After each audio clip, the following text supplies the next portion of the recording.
नमस्कार दोस्तों, स्वागत है आपका एक बार फिर से हमारे चैनल सनातन लोक एसएल पर। जय श्री राम। कैसे हैं आप सब मित्रों, जैसा कि हम सभी जानते हैं कि अभी कालखंड का चौथा युग यानी कलयुग चल रहा है, जिसे हिंदू शास्त्रों में सबसे श्रापित युग बताया गया है। ऐसा माना जाता है कि कलयुग जैसे जैसे अपने चरम पर पहुंचेगा, वैसे वैसे धरती से धर्म का नाश होने लगेगा और कलयुग के अंत में भगवान विष्णु कल की अवतार लेकर धरती लोक पर धर्म की स्थापना करेंगे। परंतु आज के इस वीडियो में हम आपको बताएंगे कि महाभारत काल अर्थात द्वापर युग में भगवान कृष्ण ने कलयुग के बारे में कौन सी कड़वी सच्चाई बताई थी, जिसे अधिकतर जन मानव नहीं जानते। इसलिए आप हमारे साथ इस वीडियो के अंत तक बने रहें ताकि आप भी जान सकें। नमस्कार मित्रों, स्वागत है आपका आज के इस नए वीडियो पर एक बार फिर। श्री कृष्ण के अनुसार कलयुग कैसा होगा? दोस्तों, अगर देखा जाए तो महाभारत सिर्फ हिंदुओं का ही धर्म ग्रंथ नहीं, बल्कि इस ग्रंथ के अनुसरण से समस्त मानव जाति को जीवन का संपूर्ण ज्ञान मिल सकता है, क्योंकि महाभारत में मनुष्य के जीवन से जुड़ा कोई भी ऐसा विषय नहीं जिसका वर्णन इस धर्म ग्रंथ में न किया गया हो। उन्हीं में से एक प्रश्न का वर्णन आज के समय अर्थात कलयुग से जुड़ा हुआ है। महाभारत में वर्णित कथा के अनुसार ये कथा उस समय की है जब दुनिया में सब कुछ हारने के बाद पांचों पांडवों को वनवास जाना पड़ा था। जब पांचों पांडव वनवास जाने को हुए तो उन्होंने श्री कृष्ण से कहा कि वासुदेव, अपना सब कुछ गंवाने के बाद हम पांचों भाई द्रौपदी सहित वन को जा रहे हैं, किंतु हम सभी के मन में एक प्रश्न उठ रहा है, क्या आप उसका समाधान कर सकते हैं? पांडवों की बातें सुनकर श्री कृष्ण बोले, ये तो इस बात पर निर्भर करता है कि तुम सभी मुझसे क्या जानना चाहते हो। तब युधिष्ठिर बोले, कृष्ण, जैसा कि आप जानते हैं कि द्वापर युग का अंत निकट आ चुका है, तो कृपा कर हमें बताइए कि इसके बाद आने वाला युग यानी कलयुग की चाल या गति क्या होगी, कैसी होगी और इस युग के मनुष्य कैसे होंगे। युधिष्ठिर के मुख से यह प्रश्न सुनकर श्री कृष्ण बोले, हे वत्स, मैं तुम्हें इसका सीधा सा उत्तर तो नहीं दे सकता, लेकिन हाँ, तुम पांचों भाई पहले वन में जाओ और वन में जो कुछ भी दिखे मुझे आकर बताओ, फिर मैं तुम सभी को तुम्हारे प्रश्नों का जवाब दे पाऊंगा। उसके बाद श्री कृष्ण के कहे अनुसार पांचों भाई वन की ओर प्रस्थान कर गए। फिर वन में पहुंचकर पांचों भाइयों ने जो देखा उसको देखकर वे आश्चर्यचकित रह गए और फिर शाम को आकर पांचों पांडवों ने एक एक कर श्री कृष्ण को बताया कि उन्होंने क्या देखा। शाम को जब पांचों पांडव श्री कृष्ण के पास वापस आए तो सबसे पहले युधिष्ठिर ने उन्हें बताया कि उन्होंने क्या देखा। युधिष्ठिर ने बताया कि जब हम सभी वन पहुँचे तो सभी अलग अलग दिशा में भ्रमण करने लगे। तब मैंने देखा कि एक हाथी के 2 सुढ़ हैं और यह देखकर मेरे आश्चर्य का ठिकाना न रहा। फिर अर्जुन ने बताया कि हे वासुदेव, मैंने एक पक्षी को देखा जिसके पंखों पर वेद की रचनाएं लिखी हुई थी और वह मरे हुए जानवर का मांस खा रहा था।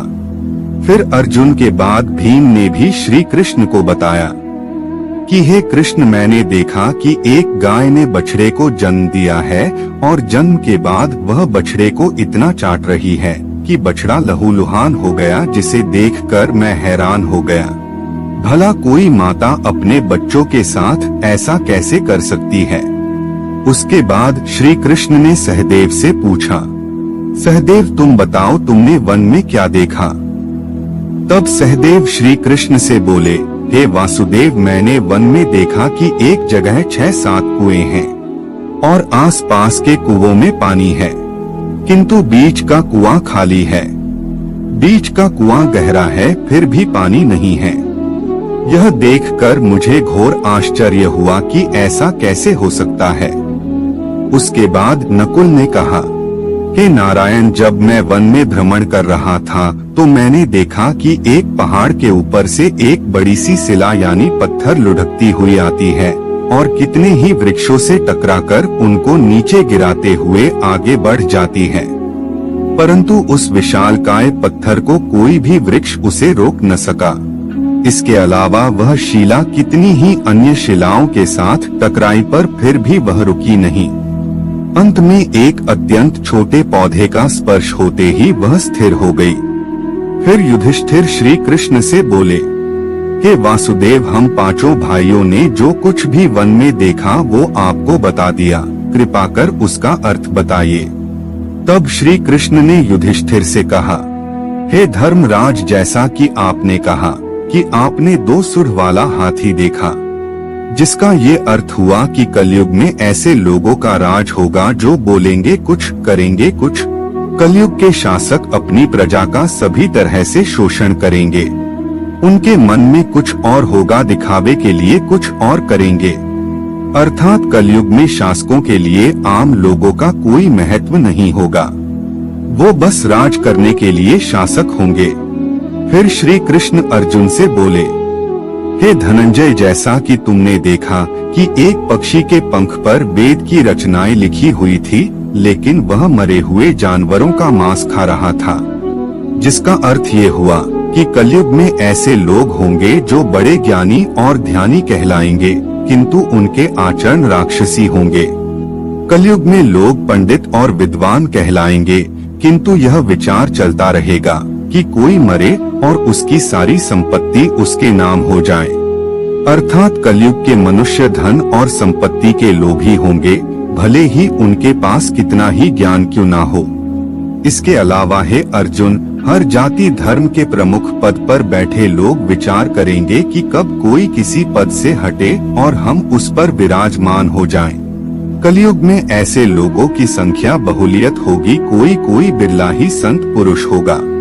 अर्जुन के बाद श्री कृष्ण भीम से बोले, हे गदाधर, जैसा कि तुमने देखा कि गाय अपने बछड़े को इतना चाटने लगी कि वो बछड़ा लहूलुहान हो गया। अर्थात कलयुग की माता अपनी संतानों पर इतनी ममता बरसाएंगी कि बच्चों को खुद का विकास करने का मौका ही नहीं मिलेगा, जिसके कारण मोह माया में पड़कर वे बर्बाद हो जाएंगे। इसके अलावा किसी का बेटा घर छोड़कर साधु बनेगा तो हजारों व्यक्ति दर्शन करेंगे, किंतु जब मनुष्य का अपना बेटा साधु बनेगा तो रोएंगे कि मेरे बेटे का क्या होगा। इतनी सारी ममता होगी कि उसे मोह माया और परिवार में ही बांध कर रखेंगे और उसका जीवन वहीं खत्म हो जाएगा। अंत में बेचारा अनाथ होकर मरेगा। भीम जब श्री कृष्ण के जवाब से संतुष्ट हो गए, तब भगवान श्री कृष्ण ने सहदेव से कहा, सहदेव, जैसा कि तुमने बताया कि तुमने वन में 6-7 कुओं के बीच एक कुआं एकदम खाली देखा, जिसका अर्थ ये हुआ कि कलयुग में पैसे वाले अर्थात धनी लोग अपने पुत्र पुत्री के विवाह में या फिर आलीशान भवन बनाने में लाखों रुपए खर्च कर देंगे, परंतु उनके पड़ोस में ही यदि कोई भूखा प्यासा मर रहा होगा तो वह उसकी कोई सहायता नहीं करेंगे। भले ही उनका अपना ही सगा भूख से मर जाए, लेकिन वे देखते रहेंगे। इसके अलावा कलयुग में मनुष्य मदिरा, मांस भक्षण, सुंदरता और जश्न में पैसे उड़ा देंगे, किंतु किसी के 2 आंसू पोंछने में उनकी रुचि न होगी। हे सहदेव, मेरे कहने का तात्पर्य यह है कि कलयुग में अन्य के भंडार होंगे, लेकिन लोग भूख से मरेंगे। सामने महलों बंगलों में ऐसो आराम चल रहे होंगे, लेकिन पास की झोपड़ी में आदमी भूख से मर जाएगा। एक ही जगह पर असमानता अपने चरम पर होगी। श्री कृष्ण की बातें सुनकर सहदेव को सारी बातें समझ में आ गई।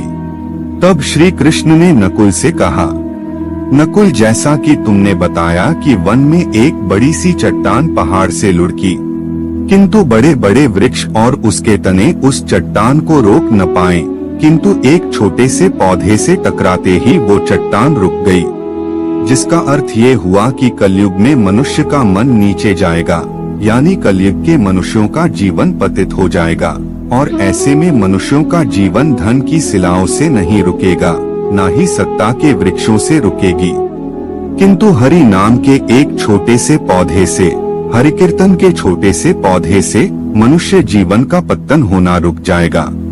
अर्थात कलयुग में भी जो मनुष्य धन की लालच को छोड़कर हरि नाम का जप करेगा उसे कोई कष्ट नहीं होगा और मृत्यु के बाद उसे परमेश्वर अर्थात मेरे चरणों में जगह मिलेगी।